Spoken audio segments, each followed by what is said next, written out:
Po, live po tayo sa Diyos sa Turnos Live at karangalan po namin na kayo'y makaugnayan na Sir Jay Ilagan. Live po tayo, sir. Mensahe po para sa birthday ng ating Sir Rizal. Good morning, Kuya Joe. Good morning sa mga viewers and followers ng Diyos sa Turnos Live. Good morning, lalo na po sa district ng Masonic District Artery Nueva Ecija South.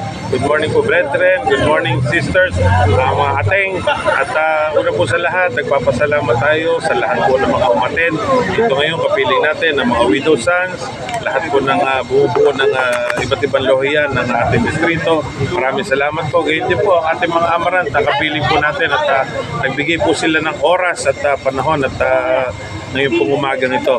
At pamaya-maya po ay lilipat po tayo sa groundbreaking po ng obelisk ng ating distrito. Kaya mamaya po, tuloy po natin ang interview mamaya paglipat po natin sa Vergara Highway kung saan po ay ititindig natin ang obelisk ng Masonic District Artery Nueva Ecija South. Muli po, maraming salamat, brethren, and thanks sa pagdalo. Maraming salamat, JM, at karangalan din po namin na nakasama ngayon ang isa sa pinakamataas na asawa ng Mason at siyempre sa pangunguna ng aming minamahal Ate May Bansali, ma'am. Magandang umaga po ang isa po sa pinakamataas na samahang amaran. Ma'am, kumusta na po kayo at mensahe po ngayong umaga? Magandang umaga po.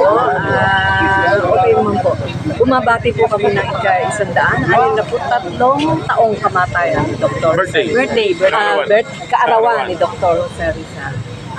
At siyempre, ma'am, karangalan po namin at siyempre, huling mensahe lalo na sa ating pong mga kapatiran, ang ating pong mga kuya, siyempre ang ating mga membro ng Amaran.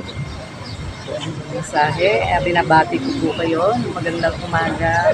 Ating mga kuya ng 228. Kapatiran 228. Kati Lloyd.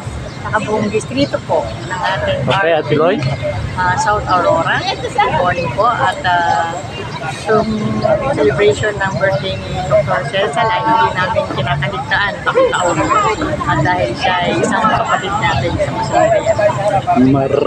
Maraming salamat. Okay, buhat pa rin dito sa lungsod ng Cabanatuan. Si Kuya Joe sa